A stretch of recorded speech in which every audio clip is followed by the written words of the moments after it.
പല നല്ല കോൺക്രീറ്റ് ബിൽഡിങ്ങുകളും പണിയുന്ന സമയത്ത് വളരെ നന്നായിട്ടിരിക്കുന്നു. പിന്നെ തുടർ കാലങ്ങളിൽ അതിന് വല്ലാത്ത രീതിയിലുള്ള ഈർപ്പം അല്ലെങ്കിൽ നനവ് അല്ലെങ്കിൽ പൂപ്പൽ പായൽ അല്ലെങ്കിൽ എന്നാ പറയുന്നത് ഭിത്തികളൊക്കെ ഇങ്ങനെ പനച്ചു വരുന്നു എന്നൊക്കെ പറഞ്ഞ് പല പല പ്രശ്നങ്ങൾ പലരും പറയാറുണ്ട്. ഇതിന് പ്രധാനപ്പെട്ട ഒരു കാര്യം എന്ന് വെച്ചാൽ ഒരു ബിൽഡിങ്ങിന് ലൈഫ് കിട്ടണമെന്നുണ്ടെങ്കിൽ പ്രധാനമായിട്ടും അതിൻ്റെ ഡ്രെയിനേജും വെള്ളത്തിനെ എലിമിനേറ്റ് ചെയ്യാനുള്ള കാര്യങ്ങളെല്ലാം തന്നെ ക്ലിയർ ആയിരിക്കണം. ഇല്ലെങ്കിൽ തീർച്ചയായിട്ടും ഇത് നമ്മുടെ ബിൽഡിങ്ങിൻ്റെ ക്വാളിറ്റിയെ ബാധിക്കും. അതായത് നമ്മളിപ്പോൾ ഒരു മലയ്ക്ക് കുറുകെ നമ്മളൊരു പെര പണിയുമെന്ന് വിചാരിക്കുക. അപ്പം പെര പണിയുമ്പോൾ നമ്മൾ 2 ലെയറായിട്ടൊക്കെ പലപ്പോഴും പണിയാറുണ്ട്, സെല്ലാറുകൾ പണിയാറുണ്ട്. അപ്പോൾ ഈ സെല്ലാറുകളൊക്കെ പണിയുമ്പോൾ ഇതിനകത്തൊരു ഉറവയുടെ ചാൻസ് ഉണ്ടെങ്കിൽ ആ വെള്ളം വന്ന് അവിടെ കെട്ടിക്കിടന്നു കഴിഞ്ഞാൽ ഇത് ക്യാപ്പിലറൈസ് മൂലം പലപ്പോഴും നമ്മുടെ വീടിൻ്റെ ഫൗണ്ടേഷനകത്തുനിന്ന് കയറി വരാറുണ്ട്.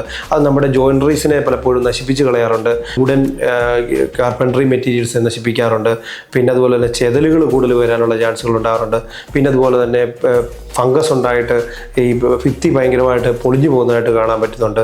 ഇങ്ങനെയുള്ള പിന്നെ അതുപോലെ തന്നെ പെയിൻറ്റിങ് മെറ്റീരിയൽസിൻ്റെ അകത്തേക്ക് അതായത് ഈ പുട്ടി അങ്ങനെയുള്ള സാധനങ്ങൾ ചീർത്ത് വന്നിട്ട് അതിനകത്തെല്ലാം ഇങ്ങനെയുള്ള പല രീതിയിലുള്ള പ്രശ്നങ്ങൾ ഈ ഡ്രെയിനേജ് ക്ലിയർ അല്ലേ ഉണ്ടാകാറുണ്ട്. നമ്മൾ ക്ലിയറായിട്ട് ഒരു വീട് പണിയുമ്പോൾ അതിൻ്റെ ഡ്രെയിനേജിൻ്റെ വാട്ടർ ലെവൽ അതിൻ്റെ എലിവേഷൻ കണ്ട് കൃത്യമായ രീതിയിൽ അതിന് സ്ലോപ്പ് നൽകി ആ വെള്ളത്തിനെ ക്ലിയറായിട്ട് അത് എലിമിനേറ്റ് ചെയ്തിരിക്കണം. അതിനുള്ള രീതികൾ നമ്മൾ ഡിസൈൻ ലെവലിൽ തന്നെ അത് പ്ലാൻ ചെയ്തില്ലെങ്കിൽ വലിയ വലിയ പ്രശ്നങ്ങളിലേക്ക് പോയേക്കാം.